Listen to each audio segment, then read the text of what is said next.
पौराणिक कथेनुसार कृष्णाने कालिया नागाचा पराभव केला आणि यमुना नदीला पुन्हा शुद्ध केलं. त्यानंतरच नागांची पूजा करण्याची परंपरा सुरू झाली. भारताची संस्कृती ही निसर्गाशी जोडलेली आहे. त्याचंच एक चांगलं उदाहरण म्हणजे नागपंचमी हा सण. श्रावण महिन्यातील पंचमीला नागदेवतेची पूजा केली जाते.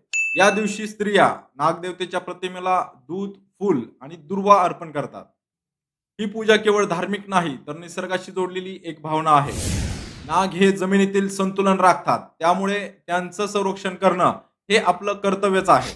नागपंचमीच्या दिवशी बालगोपालांना विशेष खाद्यपदार्थ दिले जातात आणि प्रत्येक घरात एकदम आनंदाचं वातावरण असतं. नागपंचमी म्हणजे श्रद्धा, निसर्गप्रेम आणि परंपरेचा सुंदर संगम आहे. या सणाच्या निमित्ताने आपलं निसर्गाशी नातं आणखी घट्ट करूया. हा व्हिडिओ घरातील लहान मुलांना आणि आपल्या मित्रांना जरूर शेअर करा, जेणेकरून नागपंचमीची पार्श्वभूमी त्यांच्या लक्षात येईल आणि ही परंपरा पिढ्यानपिढे आपल्याला जपता येईल. आणि असेच व्हिडिओ पाहण्यासाठी आपल्या चॅनलला फॉलो आणि सबस्क्राईब करा.